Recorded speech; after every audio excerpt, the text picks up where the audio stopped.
Hi everyone, just a quick progress report from the Battle Bunker on our Saga 8-point Age of Magic challenge that we agreed to do.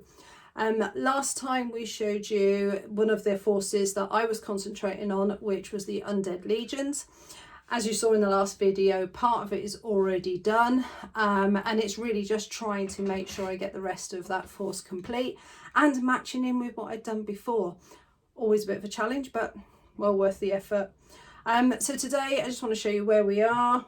All of the models now are built, everything undercoated. I did undercoating with Games Workshop's Chaos Black, then a Zenethil Highlight using the Airbrush with just a white highlighting on there just to start with. Then it started getting into some of the colour. I concentrated on the bone of the skeletons first, and how I do my bone is through 3 layers of colour. I start off with Citadel's Ulthuan Grey, quite a good colour on a lot of bases of different shading that I do, and I do like that colour. On top of that I do some Sepia wash, and then over the top of that highlighting using the Ivory colour. I think it puts a good gradient in between the colours on that using that kind of colour palette. And as you can see from here, this is how I've done this. So having a look at the gradients on the bone work. The next part is really so far looking at the base colour of the green. So a lot of my army I've done with that green shade going from dark, mid to light. The middle colour is the first colour that I tend to put on and put a really solid layer of that colour. And the colour that I use for it, believe it or not, is one of the technical paints. The Nihilakh Oxide is the colour that I use as the midpoint of the range of colours for those cloaks, for kind of like that ghostly feel to it. I think this is a great paint, but what you do need to do to get a good base is several layers. Really make sure you thin it down a little bit. You don't need a lot of thinning on this one, but you do need a lot of layers to get a solid base. And showing on that solid base, you'll get the whole colour like this. The next part I've looked at doing is bringing in, starting some of the shading on some of those models. Go into the darker one, and for the darker one I use Kabalite Green from the Citadel range.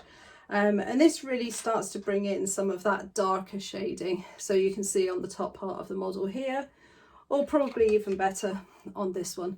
So bringing up this dark shading up the top here. So how I do this is start with a top part, and then I'm blending between the two colours, backwards and forwards between the mid colour and the dark. Following on from that is to start doing the lighter part at the bottom. Again, go back to Ulthuan Grey.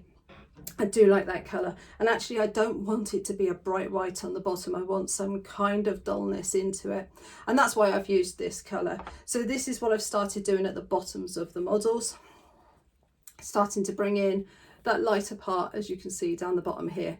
Again, then I've brought the light into the mid shade to do that blending, to bring it across from there. And I've started doing that on some of the models. So the progress at the minute is the base colour. The base green is on everything, including the sorcerer and the necromancer himself. So just the green is on those. So I'm now doing that shading. I've started with the chain rasp because there's mostly the chain rasp to do. So once those are done, I'll be then moving on to the cavalry part of it from there. So 6 of these little chain rasps, the shading is all complete on, and I'm just trying to concentrate on getting through the other 14 of those. So that's the progress that we've made so far. A lot of work still to do. The next video though will be what we are doing with Jamie's armies for his armies using those Cities of Sigmar figures. It's going to be fantastic. So I hope you've enjoyed that update. Look forward to the next parts.